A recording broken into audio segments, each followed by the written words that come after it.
Merit પ્રમાણે જોઈએ તો નવમું નપાસ સંઘવી એ હોમ મિનિસ્ટર કેવી રીતે હોઈ શકે? અને ગુજરાતનો હોમ મિનિસ્ટર કાયમ સવર્ણ જ બને એવું કેમ?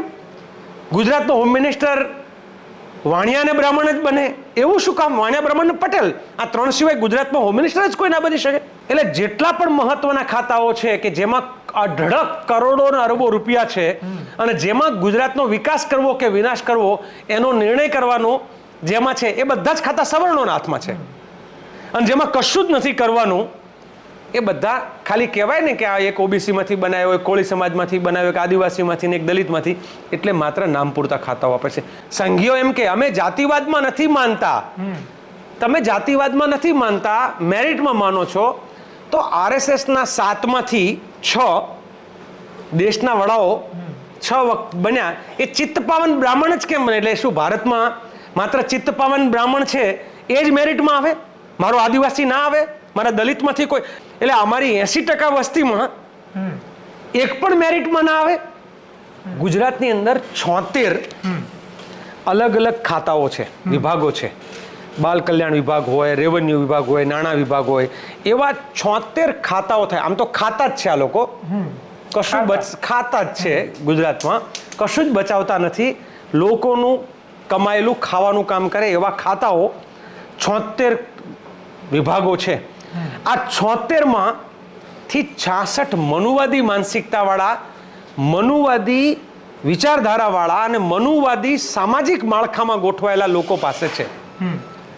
માત્ર 10 ખાતા છે કે જે એસસી, એસટી અને ઓબીસીના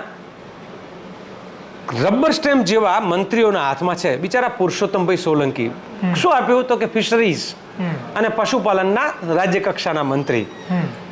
આપણા ભાનુબેન શું આપ્યું તો કે સમાજ કલ્યાણ.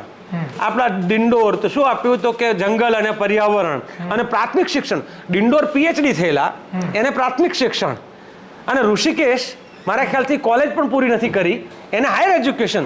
એટલે ઓછું ભણેલો હોય પણ સવર્ણ સમાજનો હોય તો એને હાયર એજ્યુકેશન, મેડિકલ એજ્યુકેશન એ બધું એની પાસે રહેશે અને પેલા અમને પ્રૌઢ શિક્ષણ આપશે. એટલે ગુજરાતના 76માંથી 66 વિભાગો એટલે કે 66 ખાતાઓ સવર્ણો કહેવાતા સવર્ણોના હાથમાં છે. માત્ર 10 જ ખાતાઓ છે એ એસસી, એસટી અને ઓબીસી સમાજને આપવામાં આવેલા છે. આમાં जिसकी जितनी संख्या भारी उसकी उतनी हिस्सेदारी, આ સામાન્ય નિયમ હોવો જોઈએ. તો એ પ્રમાણે જોવા જઈએ તો 76 થી 80% ખાતાઓ એસસી, એસટી અને ઓબીસી સમાજ પાસે હોવા જોઈએ. એના બદલે માત્ર 13% આપે છે. અને છતાંય શરમાણા વગર, લજાયા વગર આપણા જ દલિતમાંથી કે અમુક ભાઈઓ, ઓબીસીના ભાઈઓ, આદિવાસીના ભાઈઓ કે જ્યાં બિરસા મુંડાનું અપમાન થતું હોય, જ્યાં બાબા સાહેબનું અપમાન થતું હોય, જ્યાં આપણા જ્યોતિબા ફૂલેનું અપમાન થતું હોય, જ્યાં રામસ્વામી પેરિયારનું અપમાન થતું હોય, એવી સંઘી માનસિકતાવાળા લોકો માટે તાળીઓ વગાડે છે. એટલે માત્ર એસસી, એસટી, ઓબીસી સમાજને માંથી હોવા છતાં પણ ત્યાં માત્ર એમના કઠપૂતળીની જેમ ત્યાં કામ કરતા હોય એવા ધારાસભ્યો પણ છે ને એવા મતદારો પણ છે. અને એટલા માટે શરમ આવે કે તમે કોને મજબૂત કરવા માંગો છો? જોવો તો ખરા ખાતા, આમ ઇન્ટરેસ્ટિંગ છે. ફાઇનાન્સ તો કે કહેવાતા સવર્ણોના હાથમાં, પેટ્રોકેમિકલ્સ તો કે કહેવાતા, માઇનિંગ તો કહેવાતા સવર્ણો. એટલે જેટલા પણ મહત્વના ખાતાઓ છે કે જેમાં અઢળક કરોડો અને અરબો રૂપિયા છે અને જેમાં ગુજરાતનો વિકાસ કરવો કે વિનાશ કરવો એનો નિર્ણય કરવાનો જેમાં છે એ બધા જ ખાતા સવર્ણોના હાથમાં છે. અને જેમાં કશું જ નથી કરવાનું એ બધા ખાલી કહેવાય ને કે આ એક ઓબીસીમાંથી બનાવ્યો, એક કોળી સમાજમાંથી બનાવ્યો, એક આદિવાસીમાંથી ને એક દલિતમાંથી, એટલે માત્ર નામ પૂરતા ખાતાઓ આપે છે. આ ના લીધે આઈએસ અને આઈપીએસ ઓફિસરો છે ને એવું સમજી ગયા છે કે ભાઈ આ ગુજરાતમાં જે છે એ મનુવાદીઓના હાથમાં છે અને જ્યાં સુધી સંઘી અને ભાજપી સરકાર છે ત્યાં સુધી મનુવાદી વિચારધારા મુજબ રાજ ચાલશે. બાકી તમે ઓબીસી છો, તમે આદિવાસી છો, તમે એસસી છો, તમે માઇનોરિટી છો, મજૂરી કરો, પરસેવો પાડો, ગુલામી કરો અને એમના નિર્ણયોનો અમલ કરો. લાલજીભાઈ, આ જે ખાતાઓની વાત કરી, વિભાગોની વાત કરી અને મંત્રીઓની વાત કરી, આ ખાતા ક્ષમતાના આધારે મળવા જોઈએ કે વસ્તીના આધારે મળવા જોઈએ? શું લાગે છે? એટલે આ સંઘવાળા આવી જ દલીલ કરે છે. સંઘીઓ એમ કે અમે જાતિવાદમાં નથી માનતા. તમે જાતિવાદમાં નથી માનતા, મેરિટમાં માનો છો, તો આરએસએસના 7માંથી 6 દેશના વડાઓ 6 વખત બન્યા એ ચિત્તપાવન બ્રાહ્મણ જ કેમ બને? એટલે શું ભારતમાં માત્ર ચિત્તપાવન બ્રાહ્મણ છે એ જ મેરિટમાં આવે? મારો આદિવાસી ના આવે? મારા દલિતમાંથી કોઈ? આખા ભારતની 140 કરોડની જનતામાં જેની 14% 7% વસ્તી છે અને ઓબીસી ને માઇનોરિટી મેળવીએ તો જે 80% વસ્તી છે, એટલે અમારી 80% વસ્તીમાં એક પણ મેરિટમાં ના આવે. હું તો કહું છું બીજા બ્રાહ્મણો પણ નથી આવતા એમાં, માત્ર ચિત્તપાવન બ્રાહ્મણ જ આવે, તો બાકીના બ્રાહ્મણોમાંથી કોઈ મેરિટમાં ના આવે. એટલે આ મૂર્ખ બનાવવાની વાત છે. મેરિટ વાળા મુદ્દે થતું હોત તો ડિંડોર કુબેર ડિંડોર એ હાયર એજ્યુકેશનના મિનિસ્ટર અને મેડિકલ એના હાથમાં હોવું જોઈએ, તો ઋષિકેશના હાથમાં ના હોવું જોઈએ. એ તો બિલ્ડર છે, એને શિક્ષણ શું લેવા દે? મેરિટ પ્રમાણે જોઈએ તો 9મું નપાસ સંઘવી એ હોમ મિનિસ્ટર કેવી રીતે હોઈ શકે?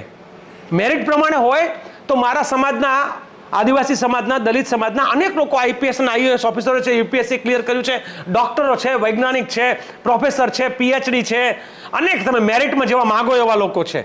જનરલ કેટેગરીને નીચે નાખી દે એવા મેરિટવાળા લોકો છે. એમાંથી તમને કોઈ હોમ મિનિસ્ટર નથી મળતો અને ગુજરાતનો હોમ મિનિસ્ટર કાયમ સવર્ણ જ બને, એવું કેમ? ગુજરાતનો હોમ મિનિસ્ટર વાણિયા અને બ્રાહ્મણ જ બને, એવું શું કામ? વાણિયા, બ્રાહ્મણ ને પટેલ, આ 3 સિવાય ગુજરાતમાં હોમ મિનિસ્ટર જ કોઈ ના બની શકે? એનું તમે ફળ જુઓ શું મળે છે. ગુજરાતના ઓબીસી ને એસસી એસટી સમજવાની જરૂર છે, માઇનોરિટી સમજવાની જરૂર છે. તમારે અમિત શાહ હોમ મિનિસ્ટર બને, પ્રફુલ્લ પટેલ હોમ મિનિસ્ટર બને, રજનીકાંત પટેલ હોમ મિનિસ્ટર બને, હર્ષ સંઘવી, આ બધાની લાયકાત શું હતી? આ કયા લેવલના લોકો છે? એના કરતાં હું તમને અનેક લોકો બતાવું જેની હું માનું કે કદાચ આમાં કેમ કે ભાઈ તમારે ચૂંટાઈને આવવું પડે, ચૂંટણી આવશે ત્યારે ચૂંટાઈને આવશું. મારી સામે આ જે 3-4 મેં મિનિસ્ટરોનું નામ બોલ્યા ને, એક વખત એને બેસાડે અને ગુજરાતના અને ભારતના મુદ્દાઓની ચર્ચા કરીએ, સંવિધાનની ચર્ચા કરીએ, એ લોકોને કશું જ ખબર નથી, એને સંવિધાનને કંઈ લેવા દેવા જ નથી. અને એટલા માટે જ તમે જુઓ ચૂંટણી આવશે ને, એટલે ચૂંટણી આવતા પહેલા શાંતિ જાળવી રાખવા માટે પોલીસો ધરપકડ ચાલુ કરે છે. આ શાંતિ માટે જે પોલીસો ધરપકડ કરે છે એમાં આ 4 સવર્ણોમાંથી તો કોઈ નથી હોતું. એમાં જે હોય છે ને એ કાં તો અમારો ડફેર હોય છે, કાં તો અમારો ગાડિયા લુવાર હોય છે, કાં તો અમારો દેવી પૂજક હોય છે, કાં તો અમારો ઠાકોર હોય છે, કાં તો અમારો કોળી હોય છે, કાં તો દલિત હોય છે, એટલે વાલ્મીકી, ચમાર અને વણકર હોય છે, અને કાં તો માલધારી હોય છે. આમ એસસી એસટી ઓબીસી ના જ હોય છે. એમાં તમારે એ કેમ થાય છે? કારણ કે એને ખબર છે આઈપીએસ ઓફિસરોને કે ઉપર એમનો જે આકા બેઠેલો છે એ તો મનુવાદી છે, એટલે એમને ખુશ કરવા માટે, એટલે એને ખુશ બિલકુલ સવાલ જ નથી.